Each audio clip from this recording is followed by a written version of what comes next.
56 things parents said that had long-lasting effects, according to Reddit. Special thanks to Megan, who had a very nice gift sent from Japan for this video. Hopefully she's into it. Number 56. My mother died of cancer when I was about 12. She had fought for a long time and finally reached the point where we had come to terms with the fact that she was going to die. She was supposed to go to hospice care, so I didn't know that when I visited her in the hospital, it would be the last time I would talk to her. The last thing she said to me was when I was getting my hair cut. I spent the night at a close family friend's house that night. My friend's father woke me up late at night and told me my mom had passed. He and my father were both there when she passed, and he said she had him promise that she would look after me and my father. Her final words were, tell my father's name and my name that I will love them. It really impacted me. My mother was in pain, dying of cancer, and she spent her last moments worried about my father and I. Since then, I've tried to live that selflessness out in my own life. I try to make her proud every day. Well, we didn't expect a positive entry, but we're pretty low on this list. 56, you may ask. Kyle, you get so ADD when you go through some of these sometimes. Well, I'm gonna try my best to make it real good. Number 55. When I was 13, I asked my dad for one of his fried potatoes and got snarled at. You're fat enough already. Fuck off. I was 5'2" and 125 pounds. That didn't matter though, because that's the day I found out I was fat, and I've heard it in my head every day since. That poor kid. 13, man. God damn. Number 54. My parents like to remind me not to take finding a job and settling seriously. My father told me one job is never for life, and that no matter what you do, time passes, so you might as well study and enjoy life. He was more than happy to keep helping me through higher education and is doing a degree in finances himself, now at 60 years old. I have it too easy. Sorry, my parents are awesome. You bitch. Yeah, we're not expecting so many positive entries, but this ought to get good as we get towards the top. Number 53. When I was 6 or 7, my mom was trying to do a meal plan or something and said, I don't want you to end up big like mommy. 15 years later, and an eating disorder. This still haunts me, and I feel like I failed her because I ended up a fat adult. Well, I guess the intentions were good. Somebody else says, replying to you because my mom said similar things to me growing up. My mom used to try a lot of diets that don't work, and she would get extremely frustrated about not losing weight and being hungry all the time. Mind you, she's not a heavy woman. Women in my family are pretty curvy, but certainly not an unhealthy degree in most cases. When I probably was 7 years old or so, I was scared and upset by her outbursts, so I asked her why she ate like that if it made her so unhappy. She told me, I eat this for your sake, because someday when you start dating boys, they'll look at me and know that I'm what you'll look like in 30 years. And if I'm fat then, they won't want you anymore. She even got my dad involved, and he agreed that when he started dating her, the way my grandmother looked was important to him. Now they get frustrated with me for being self-conscious about my weight. Oh my God. Just ruled by what other people are about. That's cool. Number 52. I was the definition of an ugly duckling throughout the high school. And my mom once told me that guys used girls like me to practice flirting and sex so they'd have experience with girls they really liked. She said a lot of less than kind things about my appearance growing up, but this is the one that always stuck with me. I was told by one of my doctors that these comments likely contributed to my developing anorexia later because I felt so worthless all the time. I've been in recovery nearly a year, and I'm starting to get better. I look like an entirely different person than when I was growing up, and I can recognize I'm kind of far away from the screen. Give me a chance to adjust. Whew. And I can recognize that, but I will always feel like the practice girl. I think for a lot of people, this would just be an offhand comment, but for a teenage girl who was already struggling with eating disorder-related mental health issues, it had a deep impact. Jesus Christ. Well, let's hope that these narcissistic old ladies don't take their chip on their shoulder out on their young, pretty girl daughters too hard, man. Because they got something that these old ladies will never have. And it's their youth. Uh-oh, I went there, old ladies. Number 51, I have struggled with severe depression as far back as I can remember. My parents, even though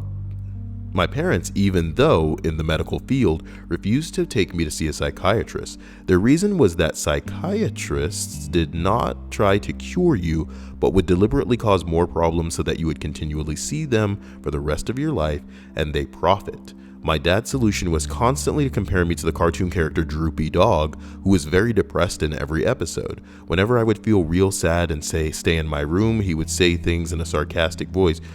"Hey, it's a Droopy Dog in the living room," sitting alone. "You just going to sit in your room all day, Droopy Dog?" Or, "Poor Droopy Dog, no one likes him. He is just going to be sad. Boo-hoo, Droopy Dog, boo-hoo." I would eventually come downstairs, and when he would see me, he'd immediately say, "Oh no, it's poor Droopy Dog. Why aren't you in your room still being sad, Droopy Dog? You keep this up, boy, and I'll kick your butt." What?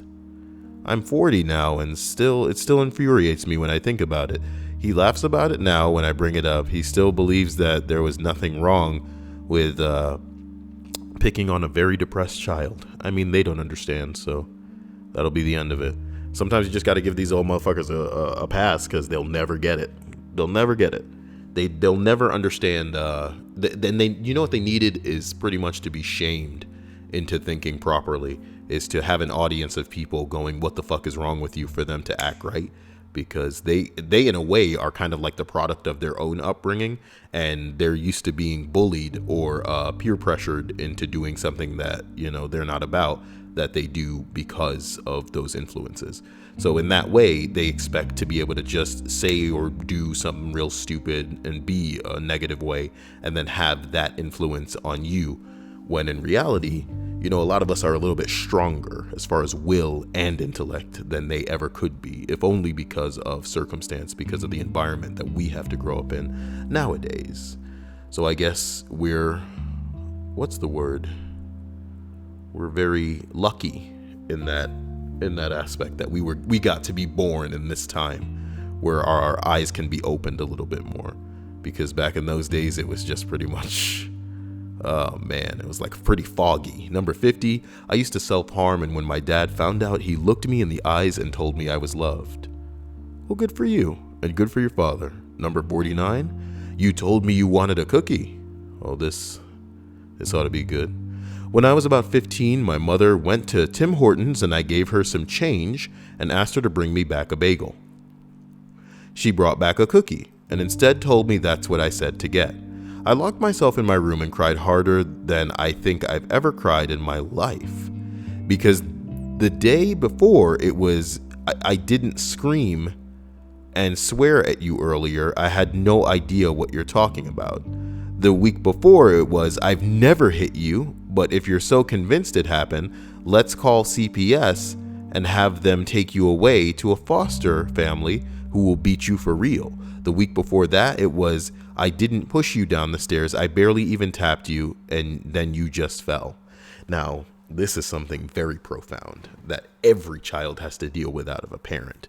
And what you need to understand past a certain point is that these motherfuckers are old, inept, stupid pieces of dementia. You need to give your parents a free pass at certain points, because these niggas are old, okay? You can record these people and play something back for them, and they would be just as shocked as they're claiming to be right now, because they'll say something and then in their head they said something else, when in reality they said something very different from what they said in their head. You know what I mean? And yeah, it's not the type of thing that a child needs to deal with, because it's one thing when a parent is very much on top of the fact that they're lying and they're being deliberately deceptive, and it's kind of like a do as I say and not as I do type, my way or the highway type experience, and that's how they parent. But it's another thing when they have themselves tricked through mental gymnastics into believing that they're doing and saying certain things that in reality they're not doing.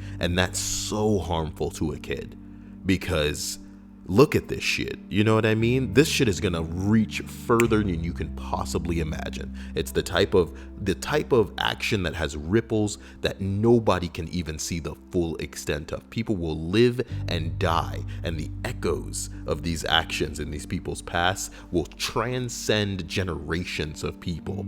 Not just like revenge that they want, or just spite that they have, or hurt, or pain and misery and anguish that knows only manifesting itself onto other people. You know what I mean? It knows only a bully being mean to a child, and that child grows up and is mean to another child type passing down garbage. It's so bad. And I feel terrible because I know everybody's been through it in whatever diluted form that you can imagine it, dude. Go find something for me. It's on the counter. It's in a drawer. You go back, it's not there. Oh, I know that it's there. And they'll go in there, they'll find it somebody else, and then they'll find it somewhere else, and then try to make you look like some sort of jackass for not seeing it when it wasn't where they said that it was. It's one thing to say something, right? And then believe, and then have meant something different. You know what I mean? But it's one thing to say something. You know what I mean? And sometimes it's night and day. It's yes and no. You ask a question, you want a yes or no answer. If they answer no and then tell you that they answered yes, is there a discussion to be had with that person? You can respect them, you can deal with them, but are you really gonna let that person in? Are you really gonna ever not have your guard up around that person? Because they don't know what the fuck is going on. When you can't communicate, it just isolates you in a way. And like, some of these kids have no choice but to be depressed. And it's not just because they're super smart and everybody that they're dealing with is fucking stupid, but people around them seem to actively participate in delusion. It's delusion. When you say something and then don't back that up, why should we have to look for a recording or a videotape of something that just happened because you can't own up to your own actions? And this is something that apparently every child has to deal with as some sort of like ritual or fucking coming of age event in their life. I feel so terrible. And if anybody listening to this has gone through this type of crap with another person, I hope that you have it in your heart to overlook this capacity for absolute ignorance in humanity and just try to be better. Try to be greatness. You know what I mean? I separate myself from the feelings that would normally overwhelm somebody who's in a situation like this at the mercy of some of these people. You know what I mean? And make it so that the feeling that I know that I would have if I were a different person, or if I was who I was a couple of years ago, is not what I want anybody else to feel. Some of what I do specifically because I don't want other people to know how low a person can really get. You know what I mean? And the worst part is when other people should be able to see you and extend a hand to lift your ass up, it seems like they're just digging the hole deeper with a shovel that they brought, or kicking your ass back down if you're trying to climb your own way out. And it's fucking disgusting. You know what I mean? In this story from this girl, the cookie is the straw that broke the camel's back. It's the little bit that was necessary to push her over the fucking edge, and it's fucking pathetic. Because this is a parent, they're supposed to have your back, not just in one way. You know what I mean? It's one thing when you're ignorant in a capacity where you don't even know the damage that you're doing, but when you're saying something and you don't remember what you said, and you're doing something and you're not remembering what you did, you know what I mean? It reaches a point where it's got to be deliberate. It's got to be deliberate. You can't be that stupid. You can't be demented. You know what I mean? You can't be demented. Alzheimer's, what's up? What's up? We're only at 49 in this list. But all I can do is be sorry to anybody that's had this go on to them. Because you deserve better and you're worth more and you're special. And just because these things are happening to you does not mean that you deserve them. And you need to wake up with that understanding. You need to operate with a profound understanding that just because you're going through some of these things that are directly targeted to you because some people have chosen to make you their outlet does not mean you are in any way deserving of this treatment. You will reach a point where this is in your past. You will be able to extend some of the love and kindness and caring and consideration and fucking joy that someone will receive and reciprocate back to you, because that's what you're worthy of. I'm sorry for whatever may have happened, but fuck me, this is gonna get bad. I know it's gonna get bad. And that's why Stripes isn't here. Number 48, a little long and might get buried. It's not even long. It's so sad. They think this is long. You should see some of the shit that other people write. My dad told me a lot that he hated gay people. Okay. You know, it's one thing to hate a people.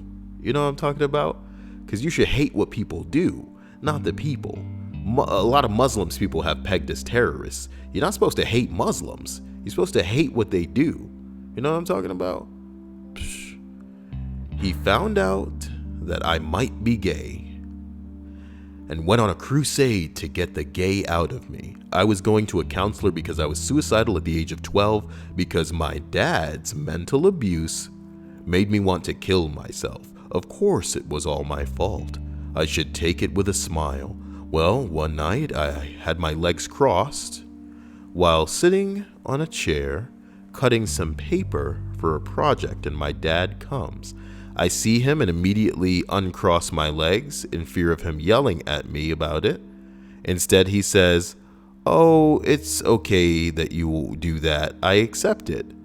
And after that, would encourage me to stop going to counseling since everything was fine now. Well, I stopped going, and the night of my last counseling session, he came into my room again, and my legs were crossed as I was doing something for school.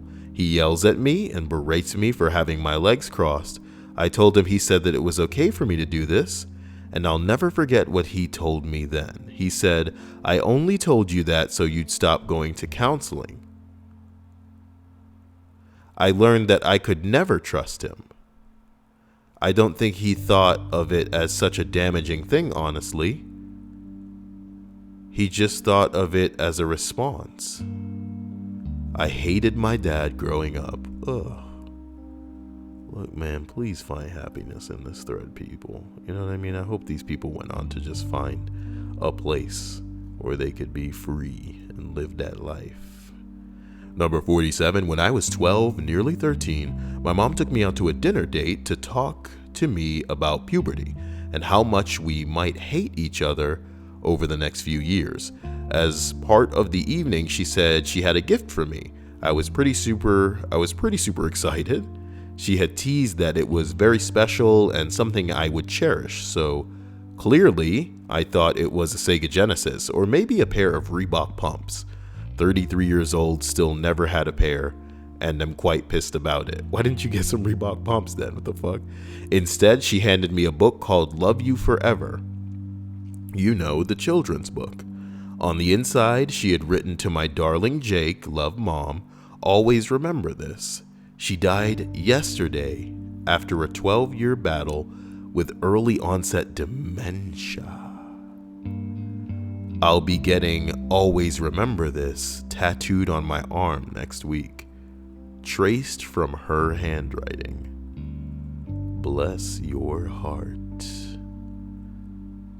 You know, sometimes they say the best parent is a dead parent. I'm kidding. I'm just kidding. Maybe I'm kidding. Who knows what I'm just kidding. Look, it's weird though, right? That it seems like the happier ones, like the nice ones, are all parents who are dead. Weird. Let's see if the trend continues. It's only, you got 40 more or so, you know what I mean? 46. I went to college about 5 hours away from where I grew up, and the first 2 years there, I didn't have a car. My dad, who commuted probably 2+ hours a day, I grew up in Northern Virginia, every workday for a lot of his working life, drove down 5 hours to come pick me up so I could come home for some holiday usually. This is when we have our talks. At the time, I was a college sophomore struggling with what direction I wanted to go in terms of majors and a career. I've always been pretty intellectually capable but never had a career that just beckoned me or made me feel passionate. But I went to college anyway, since that's what you're supposed to do, and if you have the money and the capability. As an upper middle class millennial, I now realize this is not an unusual feeling at all. I ended up majoring in history and anthropology. Anthropolops, okay? Anthropopolops. My dad is a baby boomer who grew up in a he just grew up dirt poor and worked at a 7-Eleven to get himself through college and law school. I just remember coming at him with a question about what I should do to pursue, and he put it to me like this. Well, there's 2 ways. First, you find something you love to do, or second, find something you love and work to support it. I took this in for a moment and asked which one he did. He said I did the second one. I asked what he was supporting. With the naivety of a 19-year-old, with all the naivete a 19-year-old can muster, he chuckled and said, "You." That just flipped my perspective on everything and made me feel a lot better about being sort of lost. I knew I'd figure it out and that life would push me where I needed to go when I needed to go there. He's still around. I should tell him.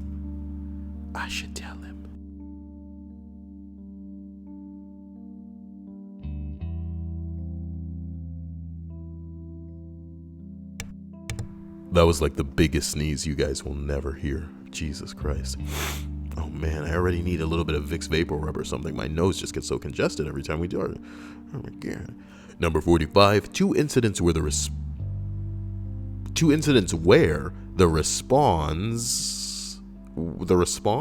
was the same. They wrote response. What? I was probably 12 and tried to cook for the first time. I burned my eggs and I was expecting my dad to be angry that I had wasted food, but he casually threw them in the trash and said, "It's all right, just try again." I learned that sometimes you have to make mistakes to succeed. Another one was when I was probably 14. I was a bit hyper and heavily into martial arts, and I was in the kitchen and doing kicks when I lost balance and knocked a glass off the counter. Felt really embarrassed and again thought that my dad would be upset, and he asked me if I had stepped into any splinters and then cleaned up my mess. He doesn't remember any of this, but it's strange how often I go back to these memories when someone messed up and I try to be calm and understanding. This is heartwarming. You know? This is heartwarming. And you know what? I bet a lot of people can count the amount of times on like one hand that they lost their shit because they were scared that they were going to get in trouble following some event, you know? And then instead of having a negative reaction, they were just, very calm, very rational. They were very like, "Are you okay? Everything's fine," out of that, because it's not something that happens often.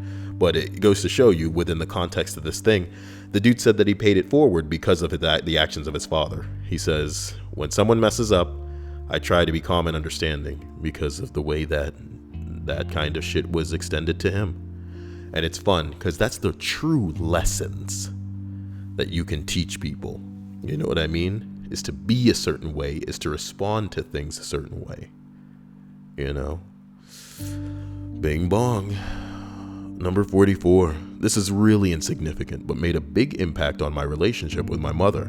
I was about 4. I have a surprising amount of memories from when I was little, and I was coloring one of our art easels for kids, and my mom was cleaning the house. I asked her if I could draw on myself, and she surprisingly said yes. So of course, I took my markers and went to town coloring my arms, stomach, and legs. She came into the room to find me flipped out. She came into the room to find me and flipped out that I had done this. I thought I was in big trouble and I started crying and I said, "But you told me I could," to which she responded, "You're right. I did. I thought you meant on the paper though." "Oh, okay. That was my fault. Let's get you cleaned up." And I wasn't in trouble at all. Good. That was the day that I realized adults aren't just there to punish you, and that my mom was fair and understanding. Where did you get a mom? Bruh, with the bing bong? To this day, that's one of my favorite qualities of my mom and makes for a solid relationship. Good for you. Number 43. I had an argument with my mom about something when I was 19. I wasn't having it. So I stopped responding after she started screaming at me. The last sentence said to herself when she thought I couldn't hear was something like, "You'll never find someone who will love you." Thanks, Mom. You certainly don't and never really love me, so I still feel like no one will ever love me. Aw, get over yourself, faggot. You know what I mean? You think everybody out in the real world is like your mom? You know what I mean? That would be a fucking scary world if everybody was like your mom. Think about that. Think about that, guys. Everybody ain't like your mom. Just move on. Try your best. Keep it together. You'll be all right. Everybody in the world is not your mom. Number 42. When I was decently young, we saw this movie about a magic toy maker or some shit. Not sure what it was called, but one of the plot elements was that he was like 300 years old, and that when he was young, he bought several pair of leather shoes, enough to last him his whole life. And every time he wore through the sole on a pair, he took out another one, and he was apparently on his last pair. So towards the end of the movie, he gets sick and is in the hospital, and the camera pans out to the foot of his bed where you see the bottoms of his shoes and the soles are completely worn through. And so he dies soon. Anyway, a couple of weeks later, I had gone to a basketball game with my dad and noticed that the back of his ticket, there was a coupon for a free gallon of windshield wiper fluid if our team won. And I wanted to go claim our free gallon, but my dad said he had enough windshield wiper fluid to last the rest of his life. And after he said that, I went upstairs and started crying, not because I thought that his life was actually tied to the wiper fluid, but because it was the first time I had really considered my parents' mortality. And I hated the thought that they would die someday. Probably seemed like a really innocent thing to say, and it was. But I feel like realizing your parents aren't immortal is a big moment in your childhood. Nigga, shut the fuck up. Okay? Kids ain't immortal either. You could die right before your parents. Did you know that? You could die quite a while before your parents. You know what I'm talking about? People don't even need to be drunk to get into car accidents. So ice that cake of people not knowing how to drive with a little bit of that I'm drunk as fuck icing, and let them come barreling through the house that you think you're safe in, or the work that you think you're cool at, or when you're just walking down the street, or going to a bar, you're hanging out with friends, you're hanging at a park, just playing some Pokemon Go. What's really going on? Here comes a drunk driver. Oh no, you could have a heart attack. Say the same thing every day, but it could happen out of nowhere. So be very careful, because you could die on the poop pot. Nobody's safe. Nobody's safe from the specter of death. He's a cool guy though. Tell him I said what's up. You say my name, you say my name to death, and it's a coin flip what kind of reaction you're gonna get out of him. So I don't recommend it. Number 41. About 10 years back during my middle school years, my mom comes to my room almost in tears to tell me that my great aunt had just passed away. Now, I didn't know my great aunt as well as she did, considering the obvious language barrier between me and that side of the family, but she was always so sweet and happy whenever we went to visit my grandparents in Puerto Rico. Up until that moment, I thought she was healthy and ready to live almost another 100 years. So, being me and trying to comfort my mom, decided to ask her what her cause of death was. Huge mistake on my part, because I really should have known better and seen my mom's response coming. She yells at me, "Why do you want to know? You don't care," then leaves in a huff. I was 13. I did care. I didn't mean to make her cry or yell at me. I just wanted to help. I'm truly sorry I asked. I avoided her for the rest of that week because I thought she hated me. And we have never brought it back up to this day. I still don't know why or how my great aunt passed away, but if anything, that moment taught me a great deal about tact and how I lacked it. You didn't necessarily lack tact, nigga. What the fuck are you supposed to say when somebody's just sitting there boo-hooing? It's a lose-lose situation with half of these old motherfuckers because they're going to find a reason to blow up at somebody and then have it be no reason. You know what I'm talking about? Everything that you could have said would have been the wrong thing. You're just going to sit there and not say anything? Fucking women, dude. You know what I mean? Shut the fuck up and deal with this shit. Roll with it. Because the best response in some cases is no response, because you can always just have it be them, you know, just throwing some bullshit back at you where it's just like, he didn't even say anything. Can you believe that? He doesn't even care. He's so ungrateful, nigga. Number 40. I was in some sort of the worst points of my depression. We're going to do that again. I was in some of the worst points of my depression, and I was talking to my dad in the car about it. Dad, I'm depressed. It's not funny. It's not funny. The voice was funny. It's pretty crazy. I was only 13 or 14, so I didn't have the words to describe how I felt. I'm depressed, Dad. I'm depressed. Crawling in my skin. But he got frustrated and said, you can't be depressed. Your life is better than anyone I know. He's a therapist. So thinking he didn't believe me or see my depression for what it was fucked me up for years. Okay, man. 13-year-olds can be depressed now, guys. What?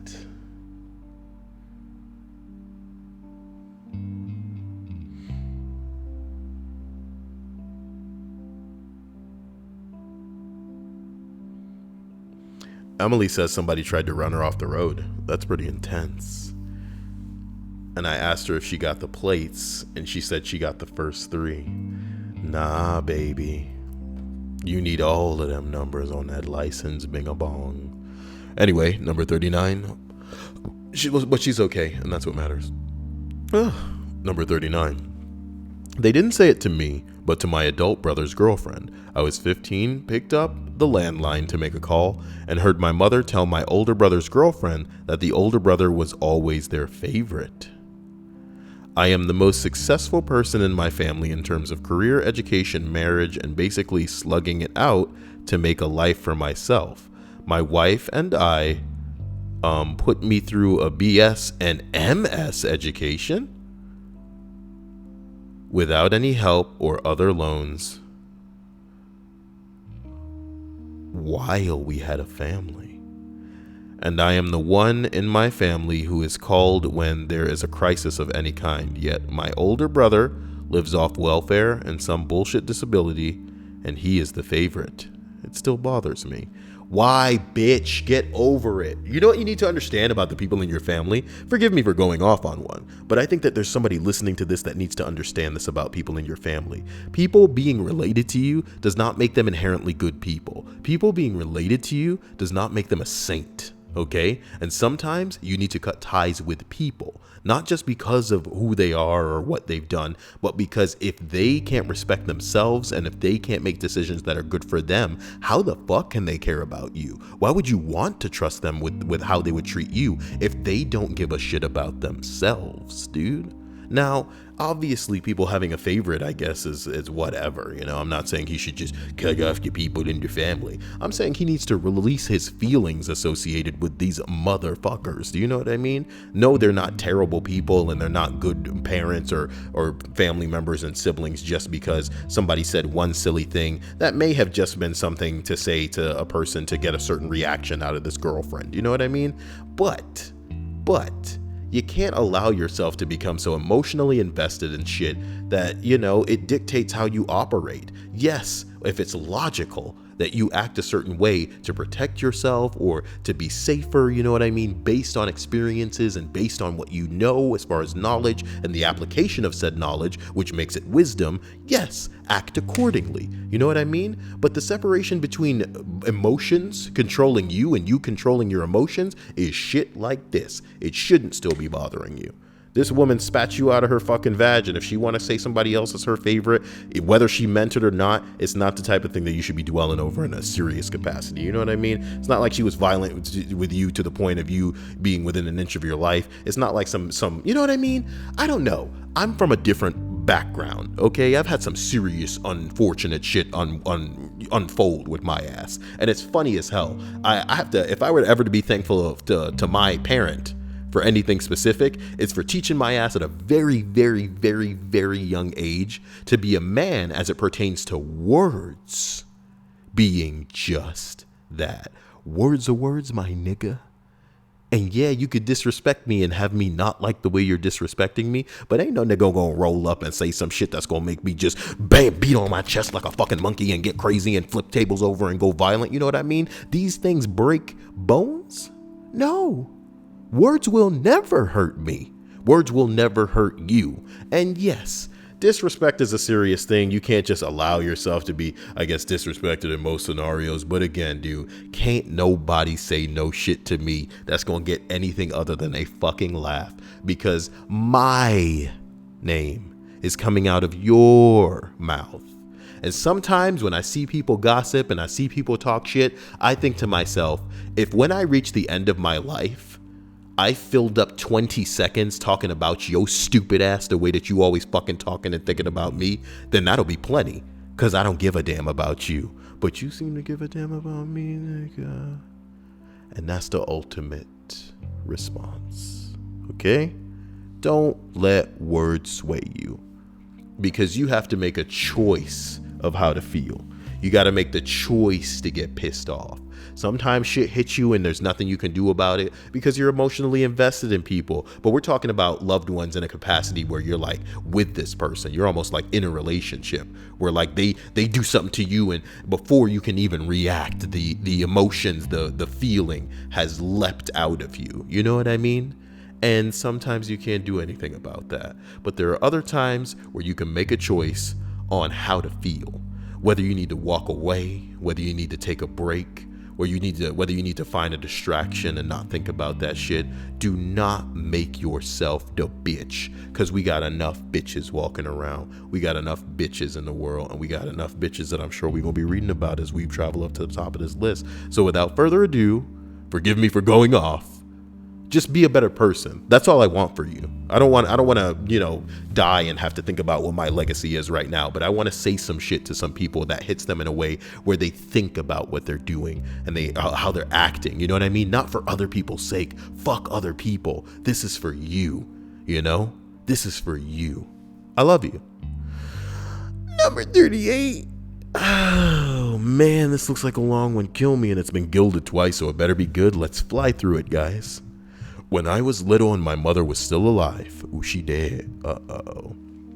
Her and my father seemed to always be getting into fights, even after she was diagnosed with cancer, gone through multiple surgeries, and fought back. Her estimated date of death, 5 years, was essentially brain dead and died. My father still harassed her?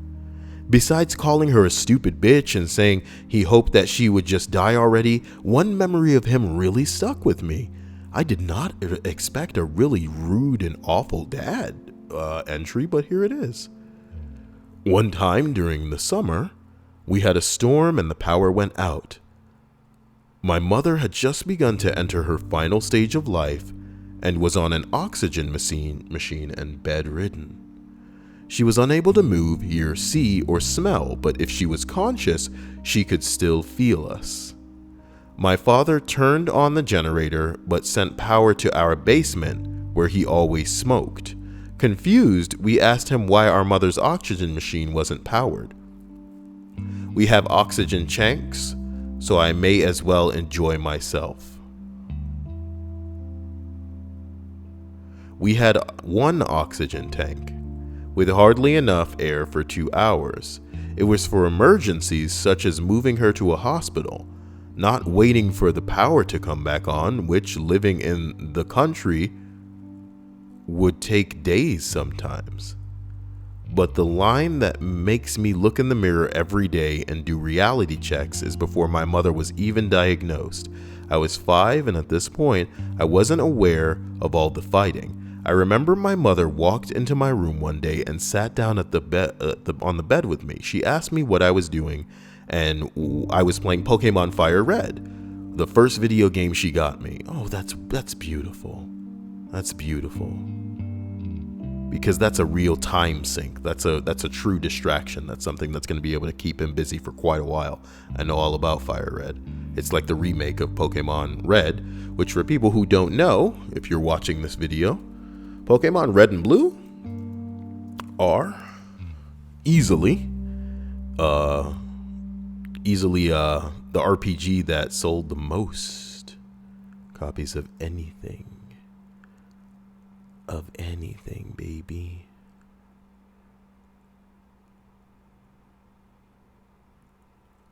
Where the hell you getting into it? Here it is. Best-selling RPG on the Game Boy and best-selling RPG of all time. Uh-oh. You didn't know that, did you? Didn't know that it was the best-selling RPG of all Bing Bong, did you? Well, now you know. And knowing is half the battle. G.I. Joe. Wait. Now, well, I really got sidetracked. The first video game she got for me. She held my hand and said that she loved me. Please don't ever be like your father.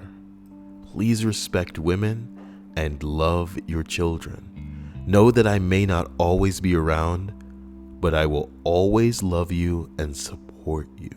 Even if you think you're wrong, I'll help you. But please be different than your father. Bing bong. Look, I don't share a lot on this channel, but if I had to pick one thing that my mom's ever said to me that stuck with me and long lasting, it's all of the comparisons she's made to me and my father, who has never been around during my upbringing. And, you know, I think it was at the time, she said it at a time where, like, I had long released her as someone that ever had the capacity to emotionally provoke me. So it wasn't like that big a deal. It was kind of another one of rubber and your glue, and everything she said was just bouncing off type deals. But still, dude, she compared me to my father, you know, who basically splurted inside her and biggity bounced, you know?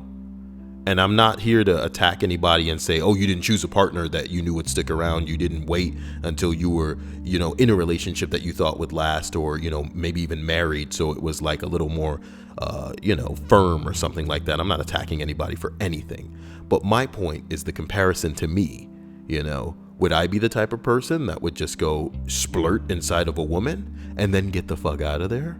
You know, it just showed me that, you know, mom doesn't know who I am. You know, perhaps she never would know who I am. And if I had the opportunity to let her get to know who I was, maybe I would have up until that point, but certainly not after. So this kind of hurts because the mom may have been trapped here, but she out here reaching out to the kids, probably when she knows what's going to happen to her, and just hoping that they don't turn out like him. As she lost her speech, the last word she spoke was to me. I walked out of the kitchen through her room to say goodnight. It was 12 a.m. She grabbed my hand and lipped sit down. I held her hand for what felt like an eternity. When she finally managed to say the first thing in 3 days and the last thing in her life, I feel so bad for you. I'm so sorry. I'm leaving. I love you, Mom. Not to derail, but here's another heartwarming one, and it's a dead parent story. No. For those of you keeping score at home, I'm kidding. Let's go. Number 37, best advice my dad ever gave me: work your hardest, even if you don't have a job and you want right now. Or even if you don't have the job that you want right now, because the good reference could be what gets you the job you really want one day. Marry a man who works as hard as you do, and you'll be able to get through just about anything. Marry a guy who fits dad's advice to the T, and it served me well. Oh, she married somebody that that, yeah, cool. However, his most hurtful words came when we got engaged and I showed him my ring. And he said, "That's not a real diamond." "No shit, Dad. No one said it was. It's pink and it's called Morganite, and I love it.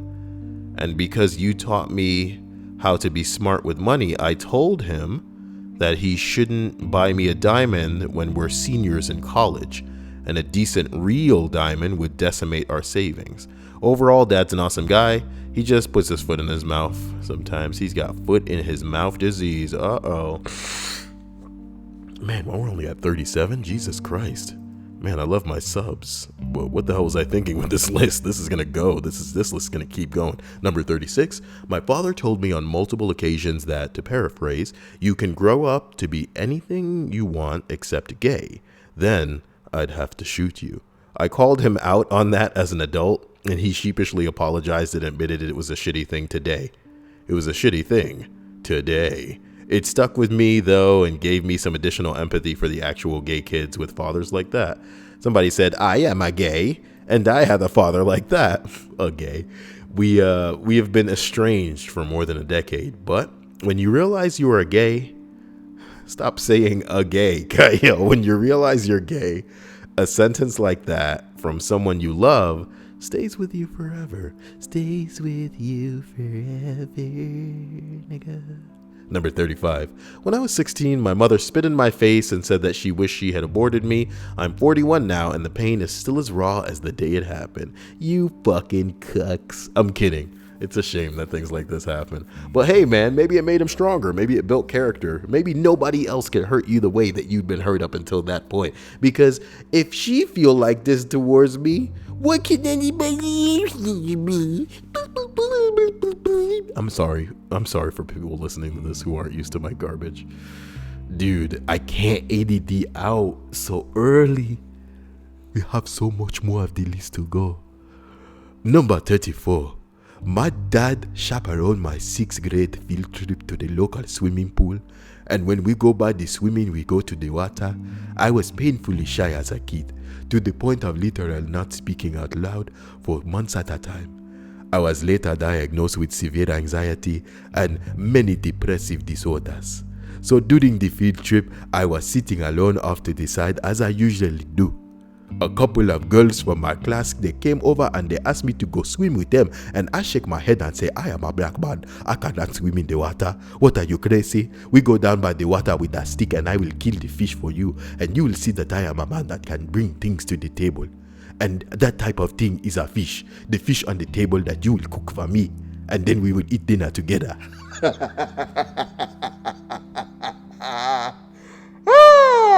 It's not funny. Somebody's gonna be real mad about that. I don't care. All right? I do not care. So during this field trip, I was sitting off alone to the side as I usually did, and a couple of girls from my class came over and asked me, so a couple of guys, they were up to no good. They started making trouble in the neighborhood. I got one little fight. My mom got scared and said, "Well, you're out here, I'll go back." Which was okay, what it came down. My place was I say this guy was I thought African. I pulled.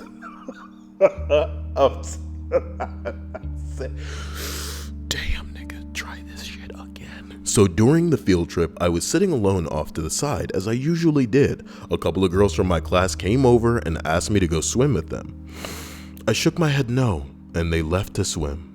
They came back after an hour and asked again, still no. My dad had been watching this, and after the second time, he came over and said, "If you keep saying no, people are going to stop asking you to join in." When the girls came back a third time, my dad gave me a thumbs up from where he was sitting. I nodded yes, and even though I still couldn't bring myself to speak, I went swimming and actually enjoyed it. Now, still anxious and depressed in my mid-20s, I find myself saying yes to new opportunities, and even if they inevitably feel uncomfortable. Going on a date for the first time with someone new? Yes. Taking on new responsibilities at work? Yes. Giving daily presentations to a group of 30 plus people? Yes. I still feel massively uncomfortable, but I'm able to speak and interact and pass as a functioning adult most of the time. I never told my dad about the struggles with anxiety or attempts on suicide. I'm recovering, or at least trying to, but I wouldn't have gotten this far if I hadn't started saying yes. Thanks, Dad. Happy Father's Day. I guess this came out on Father's Day, huh? Listen, yeah, no, people have heard about this bullcrap. It's like the saying yes, just try saying yes, which can really be dangerous if you guys take it too far. Everything in moderation. But, we do need to... A lot of us don't even, I can't even say this and finish it, because a lot of us don't find ourselves in situations where we're denying other people's shit. Some of us enjoy our bubble, and we want to exist in that bubble and not have other assholes penetrating that shit. Sometimes when they penetrate our bubble for the bullshit that they do, we don't even have the choice to say no, because it's just something that we have to do. It's an obligation. You know what I mean? Fuck my. Number 33. A few months ago. Me. Do you think I should be a mechanical or electrical engineer? Mom, engineering is for boys. Take accountancy instead. Me, in my head. Well, Dad's an engineer. Maybe he'll support me. Literally 6 hours ago. Younger sister, what if I take engineering in college? Dad, better take industrial or electronics communication. Those industrial courses are for girls. Mechanical and electrical are for boys.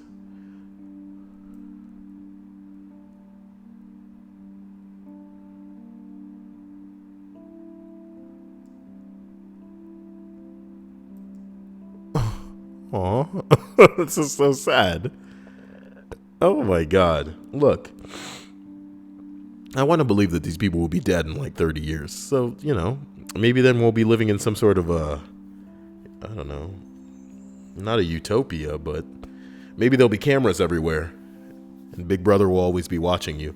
And by that time, somehow the people that live in America will just have rolled over and accepted it. Oh no, the government is making it so you got to have cameras in your homes, guys. You just got to deal with it. You got to deal with it. No, I don't like that. Nah, man, you got to deal with it. All right, man. All right. Nah, you got to deal with it, man. It's like they show up at your door and they're just like, the government has decided that we are putting cameras in your home in every room. And you're like, that's insane. I'll never have that done. And they're just like, come on. And you're like, come on. Come on. Come on. All right. And then they just put them up. You know what I'm talking about? Sorry. Somebody is not pleased with this. If you're not pleased with this, let me know in the comment section below. Why do I take on such a long list after Stripes and I have already read a list today? What are you doing? Number 32. My dad always told me that I was smart and he was proud of me even when I got mediocre grades.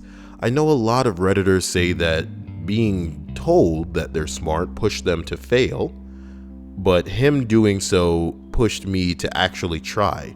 Honestly, I just didn't want him to see that I was a fraud. 4 years later, my grades and work habits improved immensely. 3 years later than that, I got accepted into and currently attend an Ivy League school. You did it, bro. Number 31. You're only at number 30, Kyle? Jesus Christ. I might not have given birth to you, but you are mine. You were mine from the day I met you. I loved you. The second I saw you, nobody can change that. This came from my stepmother a couple of years ago. I met her when I was 13 and I'm almost 21 now. It meant a lot to me because the first strong, consistent mother figure I had was her. She knows that was a nice thing to say, but I don't think she knows quite how much it meant to me. I don't think she will ever know how much love and respect for her I have. Bing bong. Number 30. Some of the crap my dad said to me, I can still go back to that time and place. I posted once before how he told me I was ugly, and when I cried, he said I was even uglier.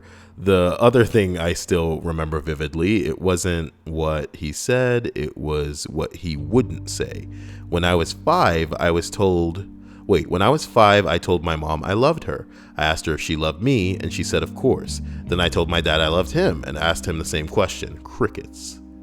I thought maybe he didn't hear me, so I asked again, and he turned away from me. I cried, and my mom hugged me. I don't want to remember this anymore. Oh my God. Number 29. You can be friendly to everyone, but you can't be friends with everyone. Bing bong. That's a hell of a thing to remember, and that's good. That's good. That's great. I like this. It's true. Number 28, I'm adopted. When I misbehaved as a child, my parents would tell me that they were going to return me and get a refund. Oh no! Number 27, your life is like a bus. People will get on, people will get off. Some people will stay on forever. Other people will be there for a short time and then leave. And sometimes you just need to kick some people off the bus. I love it. I love it. I love it. I'm 14 and this is deep. Number 26, astronomer here. It just seems like you don't even belong here. When I was 10 years old, one night my dad was abuzz at dinner because the great comet Hayakutake.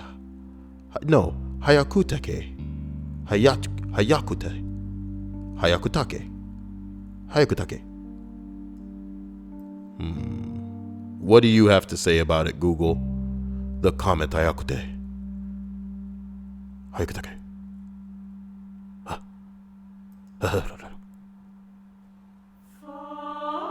What the bing bong? I didn't ask for some song. Bing bong song. Look, was out in the sky, and after dinner we were going to drive out to the country to see it. So I remember the excitement of doing something so different on a school day than seeing something fuzzy in the sky, which was neat but not mind-shattering. The next part was though, my dad still describing what a comet was to us and how they had crazy orbits where they spend most of their time past Pluto. And this one, in fact, would take 70,000 years before it passed Earth again. Think of me when you see it, he joked. And that left me in awe. As a kid, I guess you'll think you'll live forever, or at least long enough to do everything again if you want. But this was the first time I truly realized something would outlast me, even if I lived a really, really long time. And I'd never see Hayakutake again. The memory stayed with me for a long time, and I'm not sure I would be an astronomer without it, and I feel very lucky to be a daughter of a man who would get excited enough about stuff like a comet to take us out to see one. There's nothing like somebody passionate about something, because when you get them started on it, you can just sit there and listen to them. Oh no, does that mean the same can be said of me? Does that mean I'm speaking the true about me right now? I'm like flailing my arms right now, man. This ADD is about to envelop my ass. I need to just stand up and punch a reflex bag or lift some weights or something. This is getting nuts. Number 25, my dad passed away from cancer a few years ago. During his battle, I was the sole caretaker. At 19, I was taking care of him and making sure all the bills were paid and shit, getting groceries, cooking, cleaning, setting up appointments, and a million other tasks that came with being someone's caretaker. One day, when I returned from running errands, my dad told me he forgot our electric bill was due that day. I casually told him that I had already run a check over while I was out and about.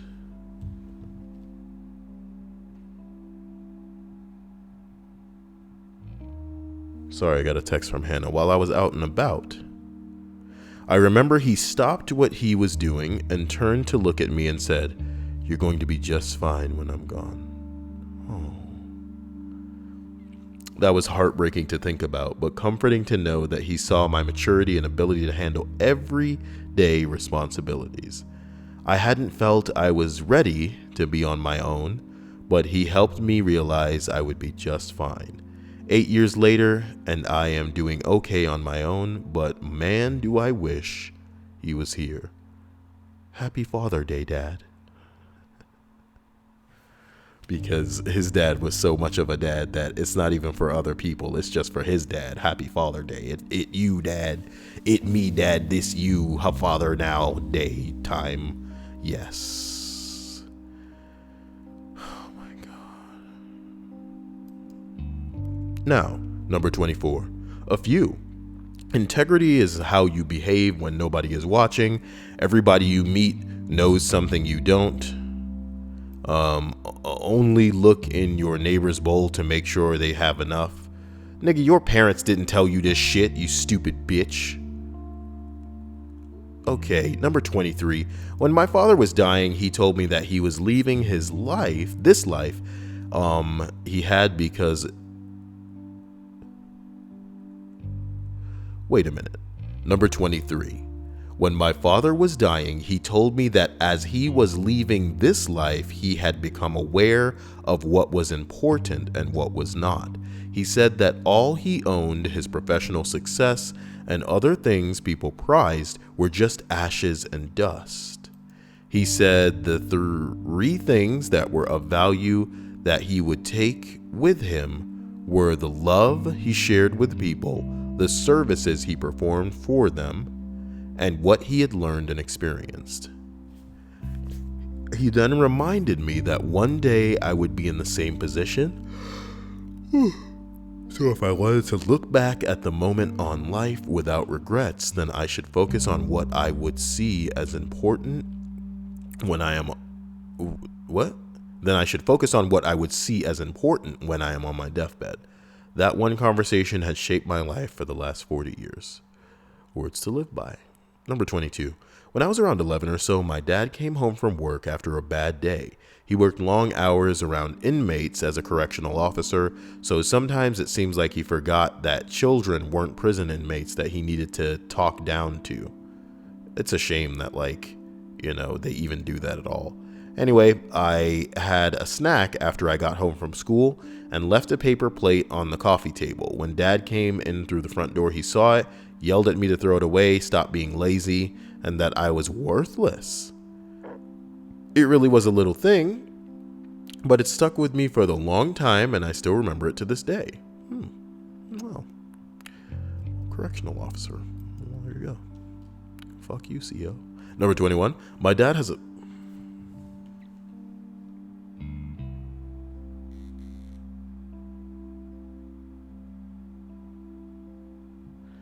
Man, Emily is pretty excited right now. Number 21, my dad is a super smart dude, PhD in classical studies and knows 5+ languages. So naturally, I was way ahead of all the other kids in the first years of my education. Without knowing it, he kept my smartass in check for my whole life by saying one thing as he tucked me in one night. He told me that you always have to be careful about anything you think you know. He said roughly, Aristotle was one of the smartest people of his time, but he was wrong about so much because a smart person can connect the dots they see in a million ways that aren't correct when they don't have all the dots. Interesting.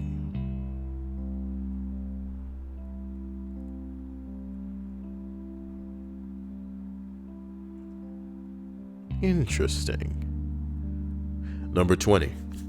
Be good to each other was the last thing my father said to my mother and I before he went into surgery from which he would eventually die. I think he meant for my mother and I to be good to each other, but I try to remember this every day and apply it to every interaction I have with people. My father was the salt of the earth, a selfless man who was the perfect example of how to treat others, and I can only hope to lead my life based on the actions and words. Number 19. Dad scolded me until I was in tears for buying an expensive watch, around $3. I was probably 11. What? Number 18. Grew up in a violently abusive family. Dad was an alcoholic and beat mom. Mom, in turn, emotionally and physically abused us. I was constantly compared to my cousin, who was prettier and smarter than I was, and who hit puberty first, so she was more womanly, while I stayed an awkward tomboy. I was 8 years old, and I walked into my mother screaming, "Call the police, help." I ran upstairs, and my mother was screaming, he tried to scrambly, call the police, while my dad screamed, "Don't listen to her, she tried to hit me in the head." I was extremely confused and just burst into tears, and my dad stormed out to go to the pub, and my mom looked at me in disgust and spat, "Your cousin would have called the police on him. I wish she was my daughter instead." Fucking parents, dude. Jesus Christ. It's probably one of the most hurtful things anyone has ever said to me. Oh man. Can Can you imagine oh, your cousin did this. Look at what your cousin did. Oh my God. Just eat your words, you old hag. Die soon, please. Number 7. Only way to double your money every time at a casino, fold it in half and put it in your pocket. Double your money.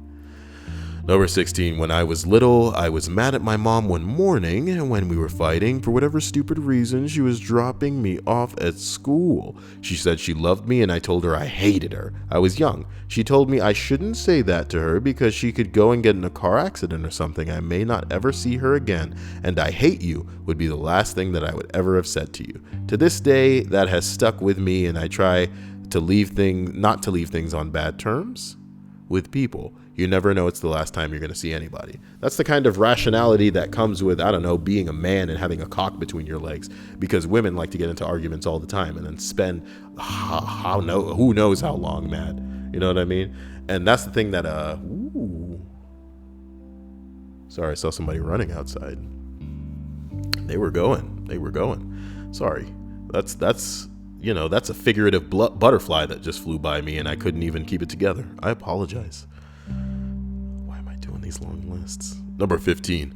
Something my dad told me that's always stuck with me. Once we were driving to pick up my stepmom. I was around 11 or 12. For reference, my dad used to be a bank manager before he retired. He told me about a customer he had a few years back that had immigrated to Canada and after working several different jobs had decided he wanted to open his own business. Now, according to my dad, this guy's credit wasn't super stellar, but it wasn't awful, but his business idea was considered high risk. My dad told the man that the bank couldn't give him a loan, and the guy was distraught. He begged and pleaded, swearing up and down that he would be successful and pay back the money. Now, this was back before everything was done with computers and your loan was actually accepted or denied by a person. So my dad told the man he'd do what he could. A couple of days later, Dad called the man and told him he approved the loan, and the man was ecstatic. Fast forward a few years and the man's business is booming, as well as several others he started. He's one of the bank's best customers. After telling me the story, he pulls the car over and looks me in the eyes and said, I approved that man because I saw something in him. He had what you called good character, and having good character is more important than money. Interesting. Is someone getting the best of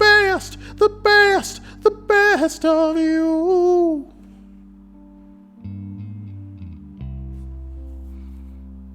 Jesus Christ. It's only 14 more, Kyle. Number 14. Don't compare yourself to your sister. You two are both amazing in your own right. Ooh, what a lovely thing to say. I struggled with living in the shadow of my sister's academic prowess. All the teachers knew who she was and expected me to be the carbon copy of her. I put so much pressure on myself to just be as good. And my mom saw me struggling and said that to me one day. It took a while, but I finally realized that I'm my own person with qualities that are unique to me and make me a good person.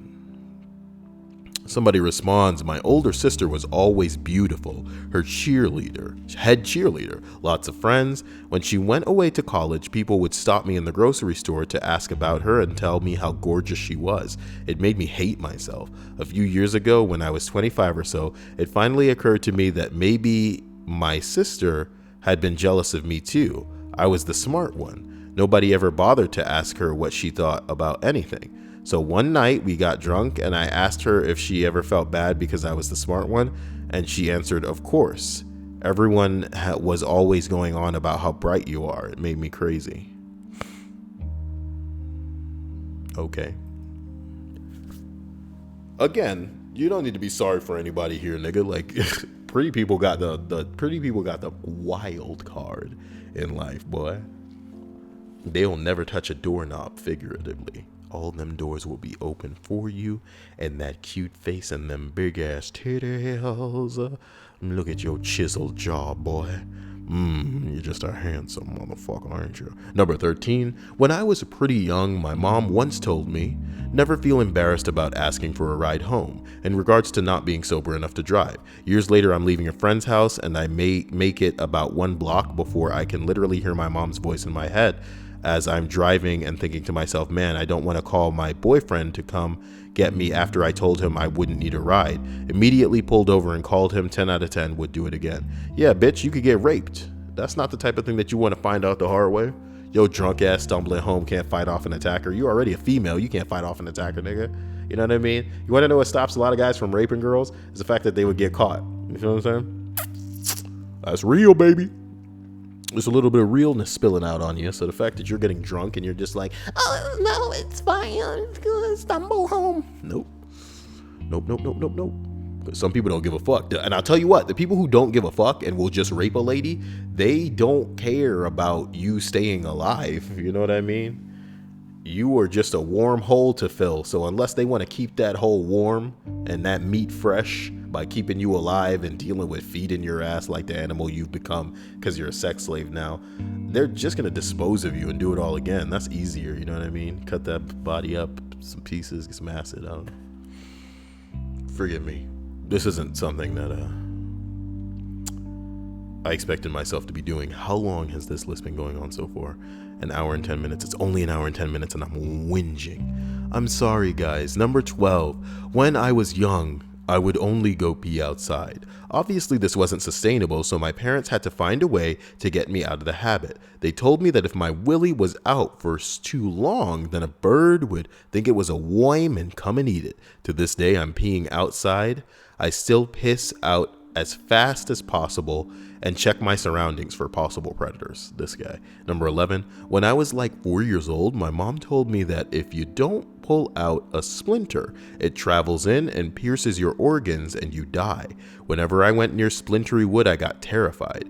I was going to get a splinter and not find out until my organs exploded. Oh my God. Now, number 10, never underestimate how much a dollar can buy, so be careful with your money. I'm now the type of person Frugal Jerk makes fun of. Who's Frugal Jerk? Frugal Jerk is like some guy, a Redditor, I'm guessing. Number 9, when I was small, my mom and I would read together every night before bed. One night when I was maybe 5, we read a new book, I'll Love You Forever. Oh, we saw this one earlier. It's written from the mom's point of view as her kid grows up and does exasperating things. Ruins her favorite watch, stays out late with friends. Each time the mom says, I'll love you forever. I'll like you for always. As long as I'm living, my baby you'll be. The last page is written from the adult son's point of view as he gently takes care of his senior mother. And he says the same thing his mom always said, but says mommy instead of baby. My mom cried reading it to me, and I didn't understand why until I got older and realized she was imagining all the stages of life she would go through with me and my brothers. I'm an adult now, and thinking of it still makes me teary-eyed. Number 8.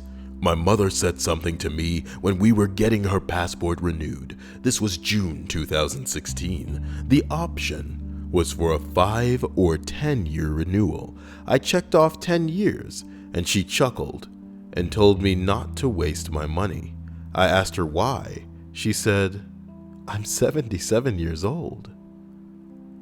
She passed away 4 months later. Jesus Christ, man. A lot of us ain't gonna make it to 80, you know?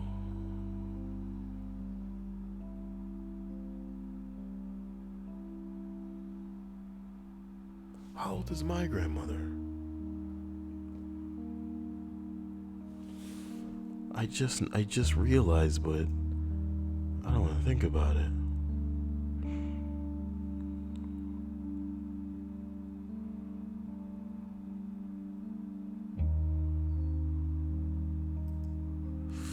Ugh. Number 7. I was not a good kid. Lots of rage, terrible behavior, constantly trying the patience of my parents at every turn. I don't blame my parents one bit for their frustration on a daily basis. Probably around the age of 6 or 7, I did something and my mom was at the end of her rope and told me, "I love you, but right now, I don't like you." As kids, this made zero sense to me.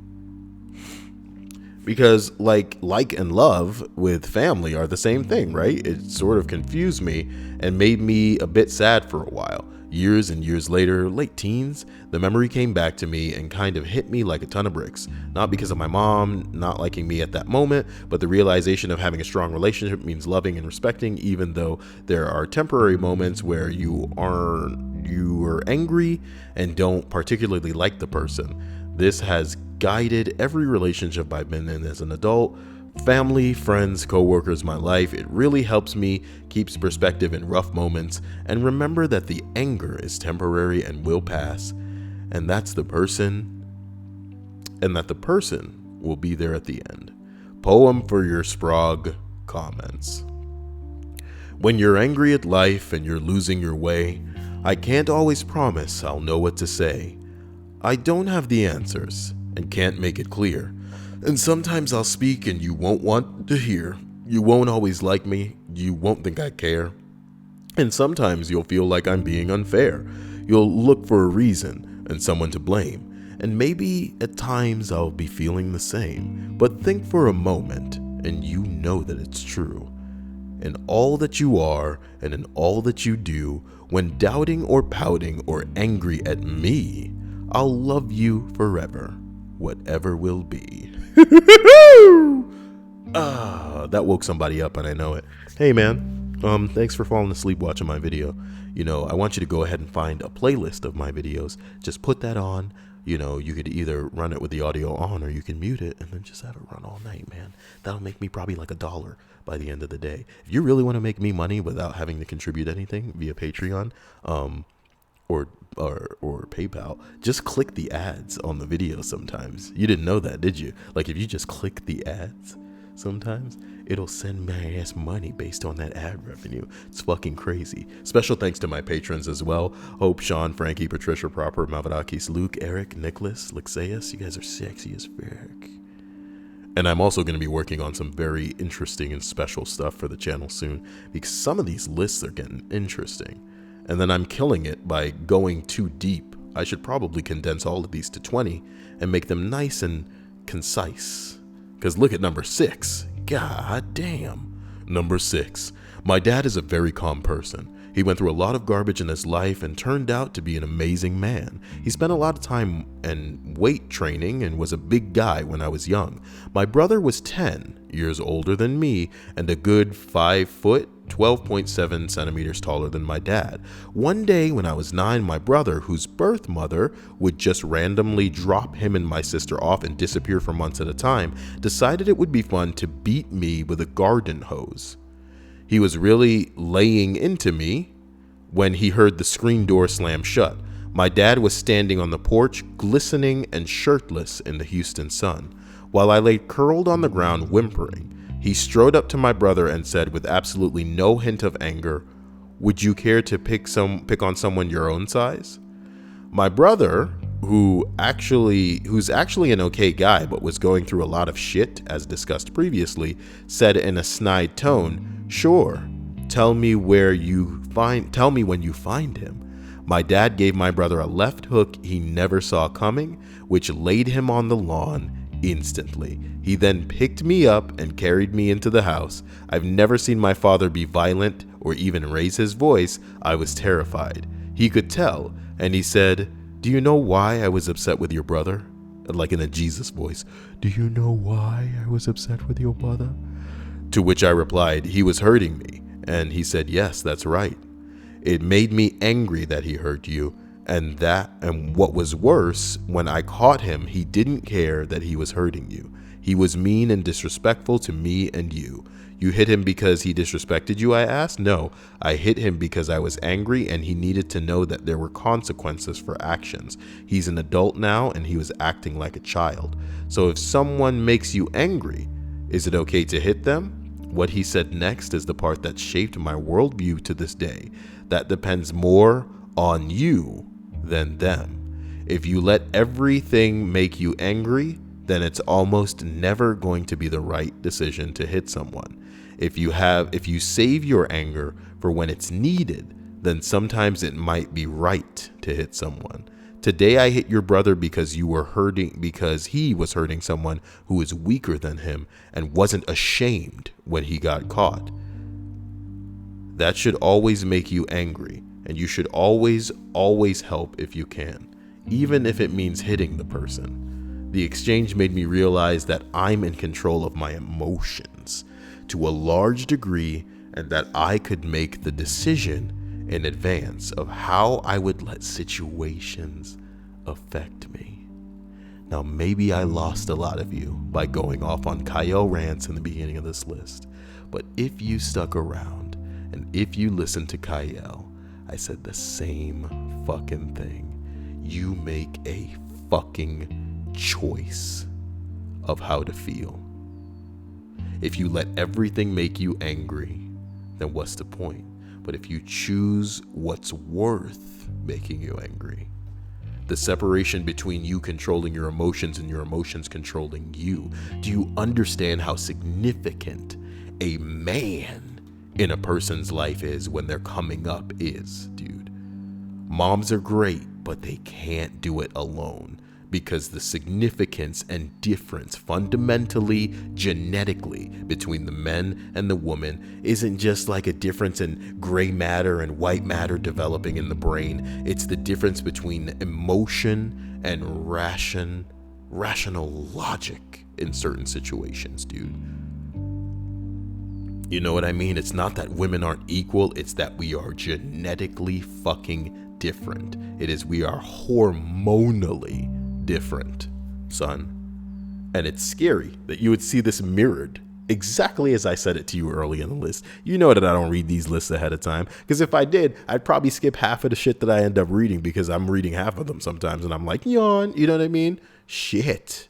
And I can click one button to make these posts go away. You know what I'm talking about? If I proofread this shit, not only would I waste half the time, you know, but it's just nice. It's nice to see this shit come through like this. This dude says, I love you, Dad.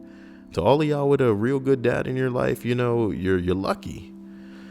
Count your blessings. Number 5, man. Not something he said, but something he did. I lost my father when I was 15, or on December 16th. When they were cleaning out his apartment after all his affairs were settled, they found a Christmas present with my name on it. A putting green and a putter. It may not seem like much to anyone, but at the time I was just starting to get into golf, and I never thought my family really paid attention to what I was into. When I was handed the putting green, I instantly realized he did in fact care, and had been listening to me all those times I thought he wasn't paying attention. I cried, then just like I'm crying now, remembering it. I miss him. Oh.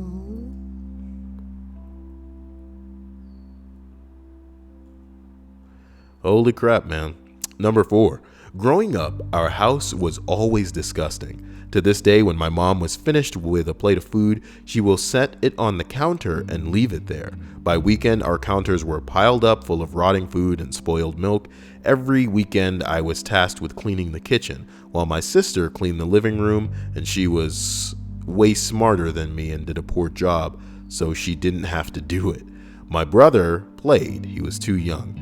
And my mom yelled that she had cleaned the 2 rooms, the bathroom and her bedroom. And why couldn't I just shut up and clean this one? We tried 100 different ways to keep everything clean, but short of following my mom around and waiting on her hand and foot, nothing worked. One day we busted our asses to get ready for a birthday party. As soon as all the guests arrived, my mother loudly announced, I don't know if my kids are stupid or just lazy, but they can't keep the house clean. And now she wonders why I won't speak to her. Oh boy. Here comes a poem for your sprog. They're stupid or lazy, she said with a sigh. This house is obscene, and I couldn't say why. I listened for every denouncement and dig, And I answered politely, because you're a pig. Number 3, unless someone is in imminent danger, never make a decision in the heat of the moment. In the heat of the moment. There's always time to think. He was talking about sales pressure, but I found it to be true of every situation. Yeah, whatever. Somebody else responds. Fucking poem for his brog again. Somebody else responds. I've always been told the opposite. Good or bad, make a decision and deal with the consequences accordingly. Taking no action is still a decision, and you can spend an eternity weighing out all of the consequences. I had a boss that called it paralysis by analysis. Nice. You've chances before you, and choices to make, adventures to journey, directions to take. You'll make your decision, you'll win or you'll lose, but sooner or later, you just have to choose. Get to the chopper. Get to the chopper. Get to the chopper. I'm Arnold. That's a pretty bad impression, Kyle. It was alright. The second one was alright. Just do that take. Take that take. That's the good one. Number 2, our next door neighbors were going through a bitter divorce. We often heard them yelling and fighting and loading it up, so it was no surprise. One day I saw mom and dad embracing very affectionately, and I said, I sure hope that you two never become like that next door. Dad looked at me and said, we don't tell you.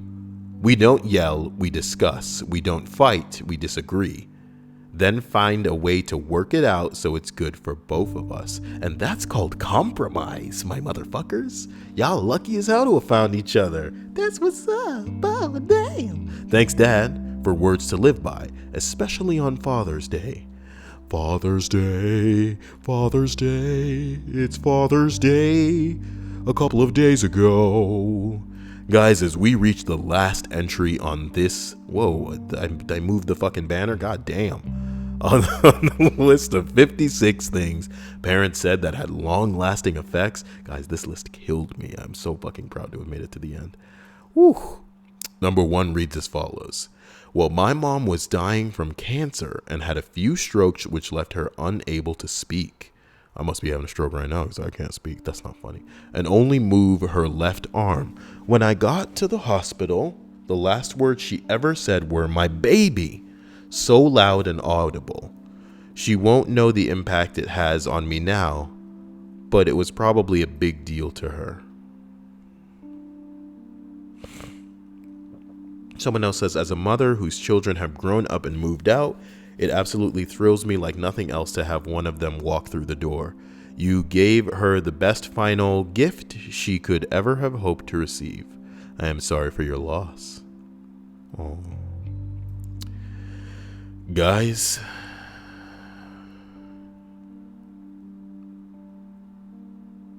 that was that list, and I hope you enjoyed it.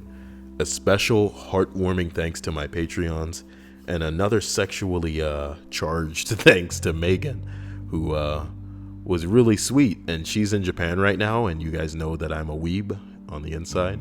She sent me a whole bunch of Japanese Pokemon stuff from the Pokemon store, and a little, like a Clefairy, a Magikarp purse. It's so great.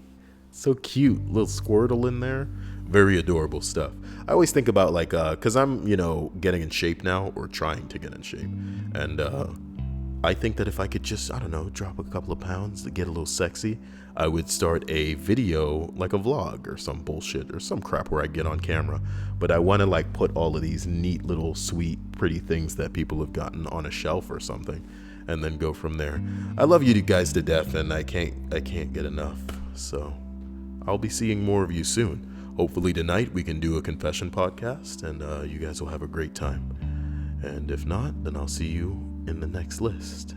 Or I guess you'll hear me. Take it easy. I always come... Okay. I always come to the front page to make sure some disaster hasn't happened. It'll suck when one day I do come to the front page and a disaster has unfolded, and then we'll have to experience it live. I'll probably start streaming. That'd be cute. Not really. Guys, I love you to death. Sorry about this long ass video. Or should I be sorry? Maybe that's what you want. Take it easy, guys. You rule.